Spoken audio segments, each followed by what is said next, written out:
سوال ہے رمضان اور زکوٰۃ کا کیا تعلق ہے؟ خوب سمجھ لو، رمضان کا زکوٰۃ سے براہ راست کوئی تعلق نہیں ہے۔ جب آپ صاحب نصاب ہوئے تھے نا، 52.5 تولے چاندی کے برابر مال آیا تھا آپ کے پاس، سونا، چاندی، مال تجارت، نقدی، یہ 4 چیزیں جس دن آپ کے پاس آ گئیں، کتنی؟ جتنے میں 52.5 تولہ چاندی آتی ہے، تو آپ پر لازم تھا کہ اپنی وہ اسلامی تاریخ آپ محفوظ کر لیتے۔ 5 محرم کو آئیں یہ چیزیں، تو 5 محرم ڈیٹ محفوظ کر لی، اگلے سال 5 محرم کو آپ کا زکوٰۃ کا حساب ہوگا۔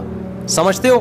پھر دے بے شک، بعد میں دو، پہلے دو، وہ آپ کی مرضی ہے۔ زکوٰۃ کا نصاب کیا ہے؟ مال تجارت کی تعریف کیا ہے؟ سونا، چاندی، مال تجارت، نقدی، کیش رقم جسے کہتے ہیں، 4 چیزیں جس کے پاس 52.5 تولہ چاندی کے برابر ہوں۔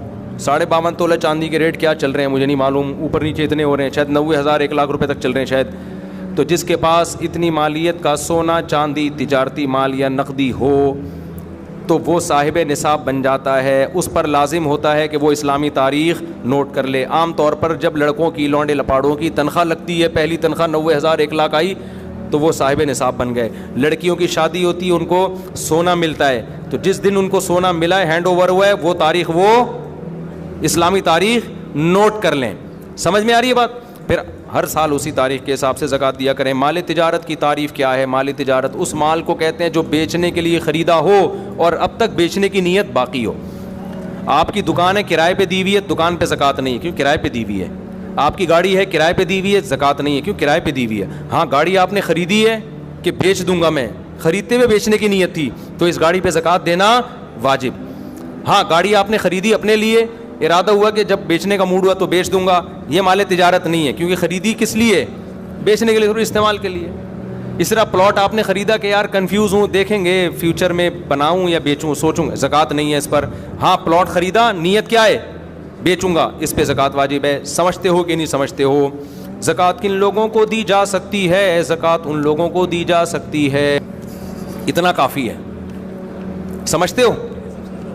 غریبوں، غریب ہونے کے لیے کیا ہے کہ 5 چیزیں، 4 چیزیں تو وہی جو زکوٰۃ والی ہیں، سونا، چاندی، مال تجارت اور کیش، اور 5ویں چیز ہے ضرورت سے زائد سامان۔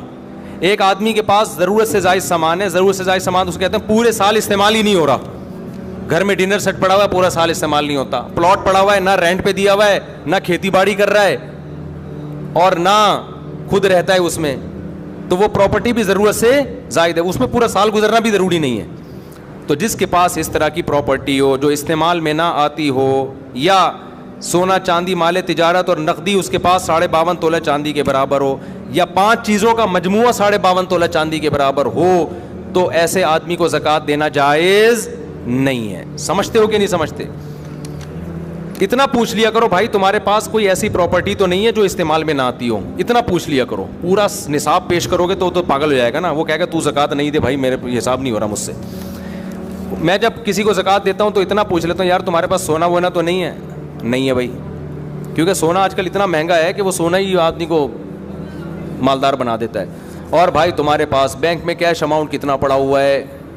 غریب کے پاس تو کیش اکاؤنٹ ہی نہیں ہوتا عام طور پہ، ہے 20-30 ہزار ہے تو وہ مستحق زکوٰۃ کا۔ کوئی پراپرٹی تو نہیں ہے گھر کے علاوہ، جس گھر میں رہتے ہو وہ تو ٹھیک ہے، ایسا تو نہیں کہ پلاٹ لے کے ڈالا وہ خالی پلاٹ پڑا ہوا ہو، تو ایسا اگر نہیں ہے تو عام طور پر ایسا آدمی زکوٰۃ کا مستحق ہوتا ہے۔ سمجھتے ہو کہ نہیں سمجھتے؟ کیونکہ نہ پیسہ ہے، نہ کوئی سیونگ نہیں ہے، خلاصہ یہ نکلا، سیونگ نہیں ہے اس کے پاس۔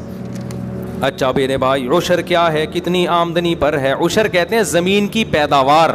تو زمین جو کھیتی باڑی کرتے ہیں ان کے جب بھی کھیتی کٹے گی اس میں سے 20واں حصہ یعنی 5% ان کو اللہ کے راستے میں صدقہ کرنا پڑے گا۔ اور اگر وہ بارش کے پانی سے زمین سیراب ہوتی ہے، ٹیوب ویل یا نہر کا پانی نہیں ہے، بارش کا پانی ہے، تو پھر 10% اللہ کے راستے میں خرچ کرنا پڑے گا۔ اس میں سال کا نصاب ضروری نہیں ہے۔ ابے کیا ہو گیا تم لوگ ایسے مجھے دیکھ رہے ہیں جیسے کچھ بھی سمجھ میں نہیں آ رہا؟ دیکھو، آپ جب بھی زمین سے پیداوار اگاؤ گے نا، جو کھیتی باڑی کرنے والے لوگ ہیں، تو اللہ نے کہا ہے آتو حقہ یوم حصادہ، جس دن کھیتی کٹے گی اللہ کا حق اس میں سے نکلے گا۔ اتنا مزہ آتا ہے نا یہ آیت پڑھتے ہوئے کہ کیا اللہ میں نے کتنا اچھا قانون بنا دیا، کھیتی کٹ رہی، اللہ کہہ رہے میرا بھتہ مجھے چاہیے، گویا کہ بھائی تو نیک لوگ خوشی خوشی دیتے ہیں۔ اگر اللہ کہہ دیتا نا یہ ٹیکس ہے تمہیں دینا پڑے گا, یہ جرمانہ ہے تمہیں دینا پڑے گا, مزہ نہ آتا عشر دینے میں.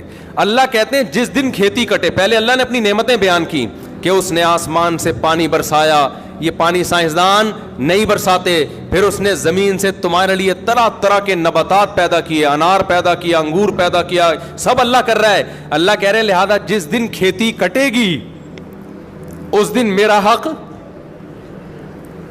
مجھے دو. تو جن کو اللہ سے محبت نہیں ہے وہ اس کو جرمانہ سمجھتے ہیں, جن کو اللہ سے محبت ہے ان کو اس آیت میں اتنا مزہ آتا ہے. اے اللہ تو کہہ رہا ہے کہ میرا حق صرف 20واں حصہ 5%, تو اگر کہتا نا آدھا دے تو ہم آدھا تجھے دے دیتے, تو کہتا پورا دے تو ہم پورا تجھے دے دیتے. کھلانے والا تو ہے نا. ما کان لکم ان تنبتوا شجرہا, تمہارے ہاتھوں میں طاقت نہیں ہے کہ تم ان درختوں کو اپنے ہاتھوں سے پیدا کر لو. ہم تو بیج ڈال کے بیٹھ جاتے ہیں, سارے کام کون کر رہا ہے؟ اللہ کر رہا ہے. تو اللہ کہتے ہیں جس دن اللہ نے نا اپنی نعمتیں بیان کی ہیں کھیتی کی, لہذا اللہ کہتے ہیں یہ نعمتیں میں تمہیں اس لیے دے رہا ہوں کہ جب یہ کھیتی کٹے گی آتو حقہ, غیر مسلم کہے گا میری محنت ہے, مسلمان کہے گا کس کا احسان ہے؟ اللہ کا ہے, لہذا اللہ کا حق دینا پڑے گا. تو اللہ کا حق کیا ہے اس میں سے؟ اللہ نے کہا جب بھی کھیتی کٹے گی تو اگر آسمان کے پانی سے سیراب ہوا یہ کھیت, اس میں تمہاری محنت بہت کم ہے, لہذا تمہیں 10% دینا پڑے گا عشر, 10واں حصہ. اور اگر نہری پانی سے یا ٹیوب ویل سے سیراب ہوا ہے, اس میں تمہاری بجلی استعمال ہوئی ہے, تم نے لائنیں نکالی ہیں وہاں سے, ٹھیک ہے نا, محنت لگی ہے, لہذا ہم اپنا حق کم کر دیتے ہیں. 10 کے بجائے کتنے فیصد دو؟ 5% دو. یہ کس کا حق ہے؟ اللہ کا. اے اللہ تیرا کوئی اکاؤنٹ نمبر ہو میزان بینک میں, اسلامک بینک میں اللہ اکاؤنٹ کھلے گا نا, یا بینک اسلامی میں یا اور کوئی, تو وہ اکاؤنٹ نمبر دے دے اپنا, ہم وہاں جمع کرا دیتے ہیں. اللہ نے کہا میرا جو اکاؤنٹ ہے نا غریبوں کی جیب ہے, ٹھیک ہے نا, میں نے اپنا اکاؤنٹ کہاں کھولا ہوا ہے؟ کوئی غریب نظر آئے, پاکستانی نظر آئے نا تمہیں, جب آپ سعودی عرب جاتے ہیں نا تو وہ زکوٰۃ دے دیتے ہیں, آپ صرف پاکستانی بول دو اپنے آپ کو, حقیقت ہے. ایک پاکستانی گیا عمرہ کرنے, ایک عرب نے اتنی ریالوں کی گڈی زکوٰۃ کی لا کے اس کو پکڑا دی کہ یہ زکوٰۃ ہے. وہ کہہ رہا ہے بھائی میں فیکٹریوں کا مالک ہوں, میں غریب نہیں ہوں. وہ عربی کہہ رہا ہے تو پاکستانی ہے یا نہیں, تو خالی یہ بتا. اس نے کہا پاکستانی. اس نے کہا پھر تو زکوٰۃ کا مستحق ہے. وہ کہہ رہے یار میں مالدار ہوں.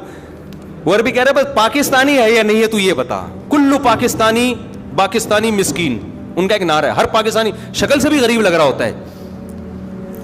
مجھے تو عجیب سا لگتا ہے, چھوڑو بھی زیادہ نہیں, پھر پاکستانی بولیں گے تو اپنے ملک کی برائیاں کر رہے ہو, ورنہ آپ کو عجیب سا بات بتاؤں, ایسا ہمارے حکمرانوں نے ہمیں کر دیا, ہم کہیں بھی جائیں نا دنیا میں, کتنے ہی پیسے والے ہو, ہم شکل سے کیا لگ رہے ہوتے ہیں؟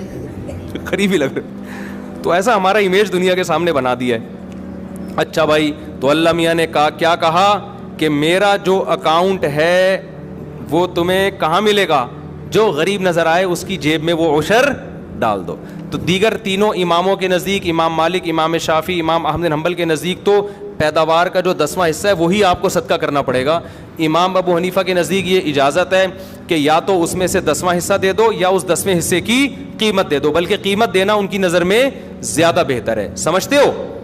تو اندازہ لگا لو گندم کی 100 بوریاں ہیں تو 10 بوریوں کی کیا ویلیو ہوگی, وہ غریبوں میں بانٹ دو یا وہ گندم ہی بانٹ دو, جیسے دونوں طرح سے اختیارات ہیں. تو آج لوگ عشر دینا بھی چھوڑ دیا, اڑا لو مزے.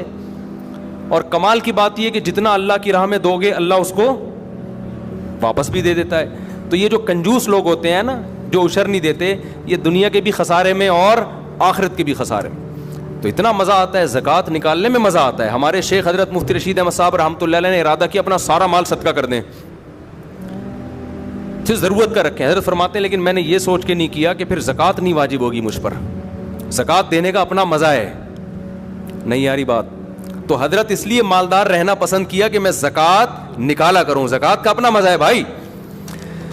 ابے نہیں یاری سمجھ میں رہنے دو میرے بھائی. کچھ چیزیں ایسی ہوتی ہیں کہ اللہ سے محبت ہوگی تو وہ مزہ آتا ہے ان چیزوں میں. تو عشر کا, زکوٰۃ کا, رشتہ داروں پہ خرچ کرنے کا, کیونکہ آپ جو رشتہ دار کو دے رہے ہیں, اللہ کہتے ہیں رشتے کو تھوڑی دے رہے ہو, دے کس کو رہے ہو؟ مجھے دے رہے ہو تم. یہ تو میرا وکیل بن کے قبضہ کر رہا ہے, دے کس کو رہے ہو؟ تو اللہ کو دینے میں. کوئی سیٹھ کروڑ پتی ہو, غریب آدمی سے قرضہ مانگے تو غریب تو سارا کچھ لا کے اس کے قدموں میں ڈال دے گا, کہے گا یار تو اتنا مالدار ہو کے مجھ سے پیسے مانگ رہا ہے, اس سے بڑی میری عزت کیا ہو سکتی ہے. کیونکہ اس کو پتہ ہی ہے وہ یہ ایسے ہی مانگ رہا ہے, یہ تو اس کے پاس تو بہت ہے, یہ تو مانگ کے صرف یہ دکھانا چاہ رہا ہے کہ تو مجھ پہ خرچ کرتا ہے, لہذا یہ اور مجھ پہ الٹا خرچ کرے گا. اور جو اللہ والے لوگ ہیں ان کو اس سے بھی غرض نہیں ہوتی کہ اللہ ہمیں واپس دے.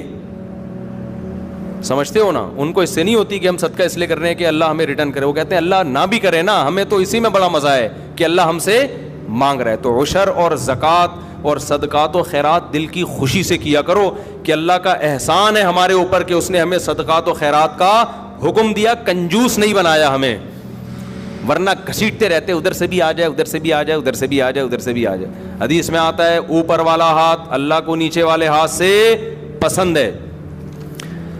غیرت پتہ نہیں کتنے لوگوں کو اب آئے گی اتنا کچھ سننے کے بعد. اگر کوئی باہر ملک میں کام کرتا ہو تو وہ پاکستانی کرنسی میں زکوٰۃ ادا کر سکتا ہے, لیکن جس ملک میں رہتا ہے اس ملک کا ریٹ لگائے گا. ڈنڈی نہیں مارے, رہتا وہاں ہے اور یہاں کے قیمت لگا رہا ہے, یہ بیمانٹی ہوگی. بے ایمانی کو بچپن میں ہم کہتے تھے بیمانٹی, پتہ نہیں یہ کراچی کے بچپن کے لوگ یہاں موجود ہیں یا نہیں, کہتے ہیں بیمانٹی کر رہا ہے, بیمانٹی. وہ بے ایمانی سے بیمانٹی بن گیا, تو وہیں کی ویلیو لگائے گا. زکوٰۃ دینے کے لیے کس حد تک مستحق کی تحقیق کرنا ضروری ہے؟ کچھ نہ کچھ تحقیق تو ضروری ہے. اتنا نہیں کہ آپ اس کے گھر میں گھس کے اس کے فریج میں گھسیں اور اس کے بستروں کے نیچے گھس کے گدوں کے نیچے چیک کریں گے, یہاں تو نہیں چھپایا ہوا. اتنی تحقیق کی ہم مکلف نہیں ہیں. سب سے پہلے یہ تحقیق کیا کرو پاکستانی ہے یا نہیں ہے. پاکستانی ہے تو 99% امکان ہے کہ زکوٰۃ کا مستحق ہے, اتنا کافی ہے. 1% کے لیے پھر یہ ہے کہ آپ یہ دیکھ لو کہ اس سے 2-4 سوال پوچھ لو, بھائی تمہارے پاس گولڈ تو نہیں ہے, بھائی کوئی پراپرٹی تو نہیں ہے اضافی. اچھا بیوی کے پاس اگر سونا ہے تو شوہر کا نہیں کہلائے گا, وہ بیوی کا کہلائے گا, اس سے شوہر کا پھر بھی غریب ہونا ثابت ہوگا. سمجھتے ہو؟ تو ان کو دیا جا سکتا ہے جو اس طرح کی تحقیق کر لو. کوشش کرو زیادہ سے زیادہ مستحق کو دو نا. کتنے لوگ ہیں کھانے کو روٹی نہیں ہے. میرے پاس ایک صاحب آئے کہ میں زکوٰۃ کا مستحق ہوں, ایجوکیشن کے لیے پیسہ چاہیے. میں نے کہا ٹھیک ہے آپ مستحق ہیں, لیکن پہلے پیٹ بھرنا ضروری ہے, تعلیم اس کے بعد. بہت سے غریب ہیں جن کو کھانے کے روٹی نہیں ہے, تو کوشش کیا کرو نا. جو زیادہ بیمار ہیں, کینسر میں پڑے ہوئے ہیں, علاج کے پیسے نہیں ہیں, تو جان بچانے والوں کو پہلے فوکس کیا کرو. سمجھتے ہو؟ اچھا بھائی دینی مدارس کو بھی زکوٰۃ دینی چاہیے جو صحیح کام کر رہے ہیں. میرا ایک بیان ہوا روحانی عاملوں کے خلاف کہ روحانی عامل جو ہے نا دین کے نام پہ اور یہ وظیفوں کے نام پہ نوٹ چھاپتے ہیں. کسی نے نیچے لکھا کہ ایسے بھی تو بہت سے لوگ ہیں جنہوں نے خالی پلاٹوں پہ قبضہ کر کے مسجد بنا لی, مدرسہ بنا لیا اور یتیم بچوں کے نام پہ چندہ کر کے کروڑوں روپے کے مالک بن گئے. ان کے خلاف کیوں بیان نہیں کرتے؟ تو جنہوں نے بھی کمنٹ کیا ان کی خدمت میں عرض ہے کہ ان کے خلاف بھی میں متعدد دفعہ بیان کر چکا ہوں, بلکہ لوگوں کو بتا چکا ہوں کہ پاکستان میں پیسہ کمانے کا, حرام کمانے کا ایک بہترین طریقہ زرداری کو خام میں بلا وجہ بدنام ہو گیا. تو بھائی تو ایک جگہ خریدتا, مسجد بناتا, پلاٹ بناتا اور دبا دب نوٹ چھاپتا. ایسا ہوتا ہے. اس پہ تو ہم 20 دفعہ بول چکے ہیں کہ صرف داڑھی ٹوپی دیکھ کر کبھی کسی پہ اعتماد مت کرو. ایسے لوگ ہیں پیسہ نہیں کما پاتے تھے, انہوں نے کیا کیا, کسی جگہ پہ چندہ کر کے جگہ خرید لی, 4 دیواری کھڑی کر دی, چند ادھار یتیم بچے لے لیے کسی سے کہ بھائی کسی سینٹر سے کہ 1 مہینے کے لیے آپ کے یتیم بچے مجھے ادھار چاہیے. یتیموں کے نام پہ بھی پیسہ ملتا ہے نا, ادھار چاہیے, جب پیسہ آ جائے گا تو یہ واپس کر دوں گا. کرائے پہ بھی ملتے ہیں یتیم بچے چندہ لینے کے لیے. تو آپ نے کیا کیا, چند یتیم بچے لکھ دیے, ان کے ہاتھ میں قرآن پکڑا دیا, وہ قرآن پڑھ رہے ہیں, ہل رہے ہیں, بڑا خوبصورت نورانی ماحول, لوگ آ کے دبا دب پیسہ پھینک رہے ہوتے ہیں.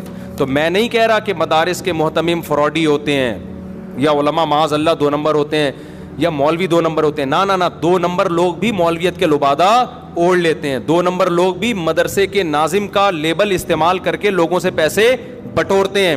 تو کہیں بھی کوئی مدرسہ ہو, آنکھ بند کر کے تعاون نہیں کرنا. آپ نے ریسرچ کرنی ہے, تحقیق کرنی ہے کہ واقعی یہ دین کی خدمت ہو رہی ہے, پیسہ صحیح جگہ استعمال ہو رہا ہے. ایسا تو نہیں کہ ناظم صاحب کے پیٹ میں جا رہا ہو. اور بڑے بڑے فراڈ ہوتے ہیں, ہم نے خود دیکھے ہیں. ایک مسجد بنا لی, مسجدیں بک رہی ہوتی ہیں, سودے ہوتے ہیں مسجدوں کے, 1 کروڑ میں بکی, 2 کروڑ میں بکی. خریدنے والے کو پتا ہے 1 کروڑ لگاؤں گا, پھر مسجد کے نام پہ جو چندہ ہوگا نا یہ پیسے ریکور. یہ باقاعدہ بزنس ہو رہا ہے, اپنی آنکھوں سے دیکھا ہے ہم نے. تو اس لیے اب یہ تو نہیں کہ مدرسوں کے ساتھ تعاون ہی چھوڑ دیں. تعاون تو ہماری اور آپ کی ذمہ داری ہے. دینی مدارس کو تو ہم نے ہی چلانا ہے, لیکن طریقہ یہ ہے کہ آپ ایک دفعہ تحقیق کریں کہ ریلائبل مدرسہ ہے یا نہیں ہے, یہاں پیسہ صحیح استعمال ہوتا ہے کہ نہیں ہوتا. آنکھ بند کر کے کسی کے ساتھ تعاون نہیں کرنا. جو قابل اعتماد دینی ادارے ہیں ان کے ساتھ تعاون کریں. بنوری ٹاؤن ہے, جامعۃ الرشید ہے, دارالعلوم کرنگی ہے, بن نوریہ ہے, جامعہ اشرفیہ, یہ سارے بڑے بڑے اکابر, بڑے بڑے علماء ان مدارس کو چلا رہے ہیں, تو ان پہ تو پورا اعتماد. اسی طرح چھوٹے مدرسے بھی ہیں جن کے ساتھ تعاون کرنا چاہیے, لیکن پہلے ایک سروے کریں آپ جا کے کہ یہ پیسہ میرا صحیح استعمال ہو رہا ہے یا نہیں ہو رہا, ورنہ فراڈیوں کے ہاتھ چڑھ جاؤ گے آپ. اور بہت پیسہ اس میں, جو مذہب کے نام پہ جب حرام خوری ہوتی ہے نا تو پھر تھوڑا پیسہ نہیں آتا. اگر کسی نے زکوٰۃ ادا نہ کی ہو تو کیا پچھلے سالوں کی زکوٰۃ بھی ادا کرنی ہوگی؟ جی ہاں, ادا کرنی ہوگی بالکل. زکوٰۃ نہ دینے کی کیا وعید ہے؟ اللہ نے فرمایا جو سونا چاندی تم جمع کر کے رکھتے ہو, زکوٰۃ نہیں دیتے, اسی کو پگھلا کے تمہاری پیشانیوں کو داغوں گا میں قیامت کے دن, اور کہوں گا ھذا ما کنزتم لانفسکم, یہ وہ خزانہ ہے جو تم نے اپنے لیے جمع کیا تھا. آپ کہہ سکتے ہو اللہ کرنسی کو کیسے جلائے گا, تو اللہ اس کو بھی جلا کے داغ سکتا ہے. تو جو مال جمع کر رہے ہو نا اور زکوٰۃ نہیں دے رہے, اسی کو اللہ جلا کے پیشانیوں کو داغے گا قیامت کے دن. اللہ اس عذاب سے بچائے. اچھا میرے بھائی, زکوٰۃ کا کانسیپٹ کیا ہے, اس کے پیچھے کیا فلسفہ ہے؟ زکوٰۃ کا کانسیپٹ یہ ہے کہ اللہ کہتا ہے کہ میں اپنے بندوں کو کھلاتا پلاتا ہوں, یہ تمہاری کمائی نہیں ہے, یہ میرا احسان ہے. تو جب میرا احسان ہے تو جو مجھ پر ایمان لائے گا تو وہ مجھے قرضہ دے گا, اور مجھے قرضہ دینے کا طریقہ ہے میری مخلوق پہ خرچ کر دو. تو جس کا اللہ پہ, اللہ چیک کرتا ہے کہ یہ اوپر کے ایمان کے دعوے ہیں, سچی مچی کا مسلمان ہے یہ, صحیح ہے نا, کیونکہ پیسہ خرچ کرنے کے لیے کمزور ایمان چلتا نہیں ہے. صحیح ایمان ہوگا تو روکھڑا نکلے گا, ورنہ نہیں نکلے گا. ایک کو آپ نے محبت کا دعویٰ کیا ایک اپنی محبوبہ سے, مجھے تم سے بہت محبت ہے, اس نے کہا بہت ہے تو 500 روپے دے دو. تو آپ نے کہا یار یہ 500 روپے تو نہیں میں دے رہا, تو سمجھ جائے گی اوپر سے بولنے پر گورنمنٹ کی طرف سے کوئی پابندی نہیں ہے, تو 500 روپے سے پتہ چلے گا. اگر وہ مانگ لے 1000 روپے تو پھر پتہ چلے گا 1000 والی ہے. تو ریٹ ہوتے ہیں نا, روکھڑے سے پتہ چلتا ہے کہ کتنی محبت ہے. تو اللہ میاں بھی کہتے ہیں کہ میں تم مجھ سے محبت کا دعویٰ کرتے ہو, اس کا روکھڑے سے پتہ چلے گا مجھے خوش کرنے کے لیے پیسہ کتنا خرچ کرتے ہو. صحابہ تو پورے باغ دے دیا کرتے تھے. قرآن میں جب یہ نازل ہوا نا کہ تم نیکی کی حقیقت تک اس وقت تک نہیں پہنچ سکتے جب تک محبوب جی صدقہ نہ کرو. ابو طلحہ انصاری آئے, انہوں نے عرض کیا یا رسول اللہ میرا پورا باغ صدقہ ہے, مجھے سب سے زیادہ محبوب وہی ہے. تو یہ مستحب ہے, فرض واجب نہیں ہے اتنا صدقہ, لیکن صحابہ نے تو بڑی بڑی آزمائشوں پہ پورے اترے, ہم سے تو اللہ صرف 2.5% مانگ رہا ہے. اچھا بھائی, مقروض پر زکوٰۃ کا کیا حکم ہے؟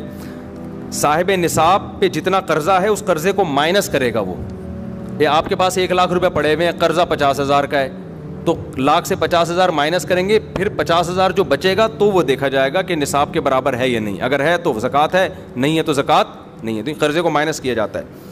اچھا بھائی, اگر کسی نے کمیٹی ڈالی ہوئی ہے تو اس پر, اچھا قرضے میں ایک بات یہ بھی جو انہوں نے سوال پوچھا نہیں ہے, بعض دفعہ آپ پلاٹ خریدتے ہو قسطوں پہ, نیت ہوتی ہے بیچنے کی, لیکن قسطوں پہ خریدتے ہو. اب 1 کروڑ کا قسطوں پہ پلاٹ خریدا اور آج پلاٹ کی ویلیو ہے 1.5 کروڑ. اب لوگ پریشان ہوتے ہیں کہ یہ جو ہم نے 1 کروڑ دینی ہے یہ مائنس کرنا ہے کہ نہیں کرنا. تو خوب سمجھ لو, جو قسطیں اس سال آپ نے دینی ہیں, یعنی جب زکوٰۃ واجب ہوئی ہے اس سے اگلے سال والی تاریخ کے اندر جو قسطیں دینی ہیں ان کو اس پلاٹ کی قیمت سے مائنس کیا جائے گا. جو 1 سال کے بعد دینی ہے ان کو پلاٹ کی قسطوں سے مائنس نہیں کیا جائے گا. سمجھتے ہو؟ اچھا بھائی, اگر کسی نے کمیٹی ڈالی ہوئی ہو تو اس پر زکوٰۃ ہوگی یا نہیں ہوگی؟ اگر کمیٹی نکل چکی ہے تو جو قسطیں آپ نے دینی ہے وہ آپ پہ لون ہے, وہ قرضہ ہے. تو جس دن زکوٰۃ کی تاریخ آئے گی تو جتنا کیش اماؤنٹ آپ کے پاس ہے ان میں جو قسطیں آپ نے ابھی دینی ہیں کمیٹی کی وہ قسطیں مائنس کرو گے. 1 لاکھ کی کمیٹی نکلی, پہلی کمیٹی نکل گئی اور زکوٰۃ کی تاریخ آ گئی, لیکن آپ نے ابھی ہر مہینے 5,000 1 سال تک دینے ہیں, تو اس میں تو 1 سال بھی نہیں, جب تک قسطیں دینی ہیں آپ نے وہ تمام قسطیں اس 1 لاکھ سے مائنس کرو گے آپ, تو ظاہر ہے وہ 5,000 ہی بچے گا. اور اگر کمیٹی آپ کی آخر میں نکلی ہے تو اب چونکہ آپ کے اوپر قسطیں باقی بچی نہیں ہیں تو اب آپ کچھ بھی مائنس نہیں کریں گے. تو جتنی قسطیں باقی رہ گئی ہیں وہ کمیٹی کے پیسوں سے مائنس کر کے زکوٰۃ نکالی جائے گی, اور اگر قسطیں باقی نہیں رہی ہیں تو پھر پورے پیسوں پہ زکوٰۃ دینی پڑے گی. سمجھتے ہو کہ نہیں سمجھتے؟ اگر کسی کی طرف سے بغیر اجازت زکوٰۃ ادا کر دی جائے تو ادا ہو جائے گی؟ نہیں ہوگی ادا. شوہر نے بیوی کی زکوٰۃ بغیر بتائے دے دی تو زکوٰۃ ادا نہیں ہوگی, دوبارہ دینی پڑے گی. ہاں بیوی کو بتا دیا, اس کی پرمیشن لے لی, اس کی اطلاع میں آ گیا, پھر دے دی تو زکوٰۃ ادا ہو جائے گی. تو کسی کی طرف سے زکوٰۃ کے لیے اس کو بتانا, اس سے پرمیشن لینا ضروری ہے. اگر گھر کرائے پر دیا ہو تو زکوٰۃ کا حکم, گھر پہ زکوٰۃ نہیں ہوتی. اگر بیچنے کے لیے خریدا ہے تو ہوگی ورنہ نہیں ہوگی. لیکن اس کا جو کرایہ آ رہا ہے, زکوٰۃ کی تاریخ جب آئے گی تو اس دن جتنا کیش اماؤنٹ اس کرائے میں سے بچا ہوا ہوگا زکوٰۃ ہوگی, جو خرچ ہو گیا اس پہ زکوٰۃ نہیں ہے. گھریلو سامان اور استعمال کی چیزوں پر زکوٰۃ ہوتی ہے نہیں ہوتی. زکوٰۃ پیشگی ادا کرنے کا کیا حکم ہے؟ ادا کر سکتے ہیں لیکن حساب اسی دن کا لگانا پڑے گا. مثال کے طور پر 5 محرم کو آپ کے پاس 52.5 تولہ چاندی کی ویلیو کے برابر چیزیں آ گئیں, جو میں نے جس کی تفصیل بتائی ہے. تو اب آپ نے 5 محرم کو وہ ڈیٹ نوٹ کر لی. اگلے سال 5 محرم آئے گا تو آپ دیکھو گے سونا چاندی مال تجارت نقدی میرے پاس کتنا ہے. آپ نے اندازہ لگا لیا جی 1 کروڑ کا ہے, تو نوٹ کر لو میرے ذمہ زکوٰۃ کتنی ہے؟ 2.5 لاکھ. 1 کروڑ پہ کتنی ہوتی ہے؟ تو تاریخ اس دن کا حساب نوٹ کرو.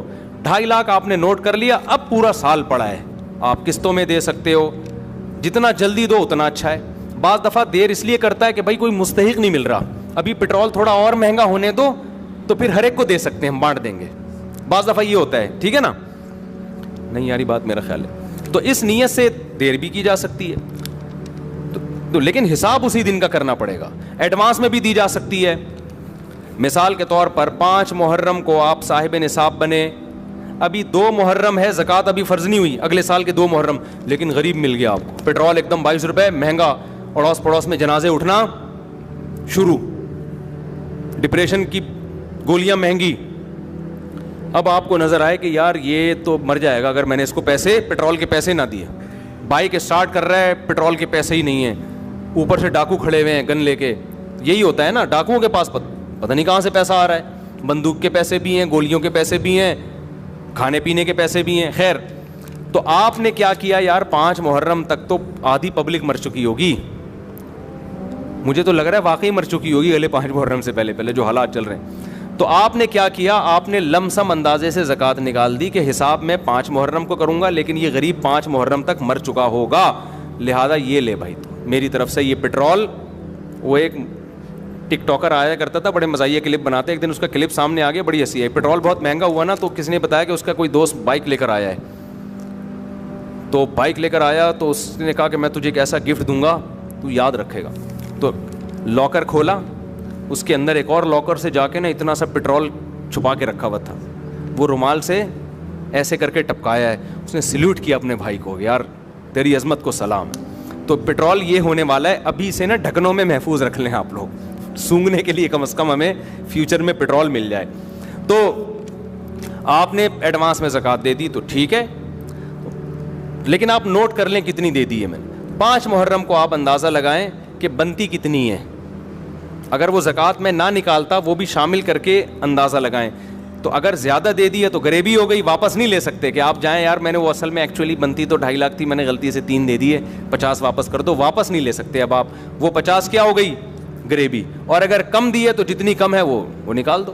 سمجھتے ہو؟ اچھا, زکوٰۃ ایک ہی آدمی کو اتنی زیادہ دے دینا کہ وہ مالدار بن جائے, یہ ناپسندیدہ ہے. زکوٰۃ تو ادا ہو جائے گی, لیکن یہ کیا ہے, کیونکہ زکوٰۃ کا مقصد غریبوں کو مالدار بنانا نہیں ہے, غریب کی حاجت پوری کرنا ہے. ایک ہی آدمی کو اٹھا کے 1 کروڑ دے دی, وہ لینڈ کروزر میں گھوم رہا ہے اور ادھر بھوکے مر رہے ہیں لوگ, تو اتنی دو کہ اسٹیبل ہو جائے وہ. میری اکثر عادت ہوتی ہے, کوئی غریب ملتا ہے نا تو جو بالکل اسٹیبل نہ ہو, ڈسیبل قسم کے لوگ ہوتے ہیں, تو اتنی زکوٰۃ دے دو کہ وہ, بلکہ پیسے بھی نہ دو, رکشہ خرید کے دے دو کہ یار تو کوئی روزگار کر, ریڑھی خرید کے دے دو. تو پہلی کوشش یہ کرنی چاہیے کہ لوگوں کو اپاہج بنانے کے بجائے زکوٰۃ کے پیسوں سے لوگوں کو روزگار دیا جائے, کوشش یہ کیا کریں. اچھا بھائی یہ ہو گیا. اور کوئی زکوٰۃ سے متعلق سوال ہو تو پوچھ لیں تاکہ یہ ٹاپک ختم ہو جائے. ہاں بہترین سوال, سمجھ گیا میں. دیکھو زکوٰۃ دیتے ہوئے نیت ضروری ہے, سامنے والے کو بتانا ضروری نہیں ہے کہ یہ زکوٰۃ ہے, بلکہ اس کو آپ ہدیہ اور گفٹ کے نام پہ دے دیں. سمجھتے ہو؟ یہ جی میری طرف سے آپ کو گفٹ ہے. دل میں نیت کریں کہ کیا دے رہا ہوں, زکوٰۃ, کیونکہ عزت دار آدمی کو اس سے اپنی توہین محسوس ہوتی ہے. اچھا, زکوٰۃ کن رشتہ داروں کو دی جا سکتی ہے؟ ابا کو, اماں کو نہیں دی جا سکتی, دادی دادا نانا نانی کو نہیں دی جا سکتی, بیٹا پوتا بیٹی پوتی نواسی نواسے ان کو زکوٰۃ نہیں دی جا سکتی. یعنی جن کی آپ اولاد ہو یا جو آپ کی اولادیں ہیں ان کو آپ زکوٰۃ نہیں دے سکتے.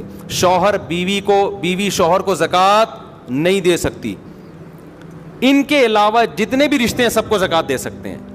بہن بھائیوں کو بھی دیا جا سکتا ہے, بھانجا بھتیجی کو بھی دیا جا سکتا ہے, ساس سسر کو بھی دی جا سکتی ہے, چچا ماموں کو بھی دی جا سکتی ہے, کزنوں کو بھی دی جا سکتی ہے, تمام رشتہ داروں کو دی جا سکتی ہے. ابا اماں, کیونکہ وجہ اس کی یہ ہے کہ ان کی تو ویسے ہی آپ کے ذمہ ہے نا کفالت. اچھا, زکوٰۃ ملازمین کی تنخواہوں میں نہیں دی جا سکتی. آپ کے ملازم کی تنخواہ 1 لاکھ بنتی تھی, آپ نے کہا زکوٰۃ کا مستحق چلو اس دفعہ یہی پہنا دو, ایسا نہیں ہو سکتا. زکوٰۃ آپ کو الگ سے دینی پڑے گی. زکوٰۃ کسی کی اجرت میں نہیں دی جا سکتی. اور زکوٰۃ میں غریب کو مالک بنانا یا اس کے نمائندے کو مالک کو ہینڈ اوور کرنا ضروری ہے.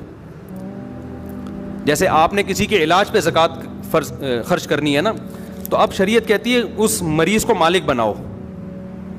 اگر وہ مریض بے ہوش ہے, نہ کومے میں گیا ہوا ہے, اس کا دماغ ہی کام نہیں کر رہا, تو اس کا جو بھی متولی ہے, باپ ہے جیسے, تو اس کو بھی مالک بنا دیں گے تو ہو جائے گی. لیکن اگر وہ ہوش و حواس میں ہے, دماغ کام کر رہا ہے, تو اس کو ہینڈ اوور کرنا پڑے گا, پھر وہ دوائیں خریدے.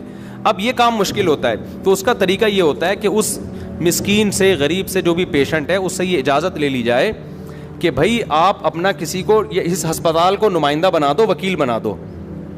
ہم آپ کو جو پیسے دیں گے تو آپ کی اجازت سے اس ہاسپٹل کو دیں گے ہم. تو جب ہاسپٹل کو ہینڈ اوور کرو گے تو وکیل کا قبضہ موکل ہی کا قبضہ کہلاتا ہے. نہیں یاری بات. بھائی میں نے ایک بندہ بھیجا نا کہ یار تو نے میرا قرضہ دینا ہے تو اس کو دے دے, تو جیسے ہی اس کو دے گا تو قرضہ ہو گیا نا ادا, کیونکہ میرا وکیل ہے, تو وکیل کا قبضہ موکل کا قبضہ ہوتا ہے. وکیل بنتا ہے پرمیشن سے, خود بخود آپ کسی کو وکیل نہیں بنا سکتے. تو ہسپتال, بعض ہسپتال یہ کرتے ہیں, پیشنٹ سے پہلے لکھوا لیتے ہیں کہ آپ ہمیں اجازت دے دیں کہ ہم آپ کی طرف سے زکاتوں پہ قبضہ کریں, تو یہ بھی ٹھیک ہے. ورنہ پیشنٹ کو آپ کہتے ہیں کہ بھائی میں یہ نہیں بتائیں کہ میں زکات دینا چاہتا ہوں, اسے کہیں بھائی میں تمہارے ساتھ کچھ تعاون کرنا چاہتا ہوں, تو میں جو تمہیں پیسے دینا چاہتا ہوں تم مجھے اجازت دو, میں کس کو دے دوں؟ ہاسپٹل کی انتظامیہ کو دے دوں. وہ اجازت دے دے گا تو پھر آپ زکات دے دیں, کیونکہ پھر اسپتال کا قبضہ کس کا قبضہ ہوگا؟ پھر وہ مریضی کا قبضہ سمجھا جائے گا. تو اس طرح وکالت کے ذریعے تو ہو سکتا ہے, بغیر وکالت کے ڈائریکٹ دے دیں گے, یا تعمیر میں لگا دیا, تعمیروں پہ زکاتیں نہیں لگتی, سمجھ رہے ہو, کنسٹرکشن کے کام پہ زکات نہیں خرچ ہوتی, مسجدوں کی تعمیر نہیں ہو سکتی, مدرسوں کی تعمیر نہیں ہو سکتی, مالک بنانا ضروری ہے. تنخواہوں میں زکات نہیں جا سکتی. کسی غریب بچی کی شادی کرانی ہے, لوگ کہتے ہیں زکات, تو بھائی اس کو آپ وہاں بھی یہی ہے, اس بچی کو ہینڈ اوور کرو پیسہ. ہینڈ اوور نہیں کر سکتے, اس بچی سے پرمیشن لو کہ ہم آپ کی پرمیشن سے کھانا وانا کھلائیں. اول تو بارات کے کھانے اسلام میں ہے نہیں, لیکن مجبوری ہے تو ان کو بتا دو بھائی میں سارا خرچہ آپ کی طرف سے اٹھاؤں گا, تو اٹھاؤں گا نہیں, آپ کا وکیل کون ہے اس کو میں قبضے میں دوں گا. خود آپ وکیل نہیں بن سکتے, جو دینے والا ہے وہ خود وکیل نہیں بن سکتا. آپ کہ ابا کو وکیل بنا دو, جتنا پیسہ اس شادی پہ ہوگا میں آپ کو دینا چاہتا ہوں, تو آپ اجازت دے دو آپ کے ابا کو دے دوں, تو ابا کو دے دیں, وہ پھر جو مرضی کرتے رہیں اس سے, بچی کی اجازت سے. تو یہ سارے طریقے ہیں زکوٰۃ کے. اور کوئی کسی نے سوال پوچھنا ہو؟ جی. سید کو زکوٰۃ نہیں دے سکتے, اس کو ویسے صدقہ خیرات کے ساتھ اس کے ساتھ مدد کریں. سید کہتے ہیں جس کے ابا سید ہوں. اماں سید ہونے سے بچہ سید نہیں ہوتا. اسلام میں نسب کہاں سے چلتا ہے؟ جیسے ابا زرداری ہوں تو بیٹا کیا ہوگا؟ زرداری ہوگا. صحیح ہے نا. ابا سید ہوں تو بیٹا کیا ہوگا؟ بڑی گہری بات ہے. تو اسلام میں نسب کہاں سے چلتا ہے؟ ابا سے, کیونکہ ہم لوگ کے ابا ہوتے ہیں. بہت سو کے ابا سے چلتا نہیں ہے کیونکہ ان کے ابا نہیں ہوتے. بہت سو کے قوم ہیں جن کے ابا ہی مارکیٹ سے کیا ہو گئے؟ شارٹ ہو گئے. ہمارے یہاں پیٹرول شارٹ ہو رہا ہے, چینی شارٹ ہو جاتی ہے, شوگر ہے, ہمارے ابا شارٹ نہیں ہوئے. ان ملکوں میں کبھی چینی شارٹ نہیں ہوئی, کبھی پیٹرول شارٹ نہیں ہوا, لیکن شارٹ ہوئی تو ایسی چیز ہوئی کہ اللہ کی پناہ یار, ابا ہی شارٹ ہو گئے. کسی کے ہاں ابا ہوتے ہیں. بھائی آپ تو باہر سے آئے ہیں نا, میں ویڈیو میں نہیں آئیں گے, آپ ڈرے نہیں, یہ تو یورپ سے آئے ہیں. ایسا ہوتا ہے نا کہ ان لوگ کیا کسیوں کے ابا ہوتے ہیں, کسی یہاں کے نہیں ہوتے. تو ابھی تو BBC کی رپورٹ ہے, اس میں رپورٹ آئی ہوئی تھی وہی ان مغربی کنٹریز کے بارے میں کہ ابا کا ریشو ختم ہوتا جا رہا ہے. ایسے بچے بہت سارے ہو گئے جن کے ابا ہی نہیں ہیں. ہمارے ایک دوست ہیں بچپن کے, وہ شکار پہ جایا کرتے تھے, بس یہ بتا کے بیان ختم کر رہا ہوں. شکار پہ جاتے تھے تو اپنے والد کو کہتے تھے ابا جی, دادا کو کہتے تھے ابا جی. تو جیسے ہی کوئی شکار نظر آتا وہ کہتے تھے ابا جی ٹھا ٹھا کرو, یعنی بچہ تھا نا وہ, میرا دوست تھا, بچپن کی بات بتا رہا ہوں. تو اتنی اسپیڈ سے بولتے ابا ہی ٹھا, ابا جی کو بولتے تھے ابئی ٹھا, تو اس بچے کا نام پڑ گیا ابئی ٹھا, وہ ابئی ٹھا آ رہا ہے. ابھی بھی لوگ تھوڑا سا چھیڑتے ہیں, بھائی یار یہ وہی نہیں ہے جس کو ابئی ٹھا, ابئی ٹھا, ابئی ٹھا. تو ابئی ٹھا کا مطلب ایسا لگ رہا ہے جیسے ابئی کو ٹھا کر دیا آپ نے.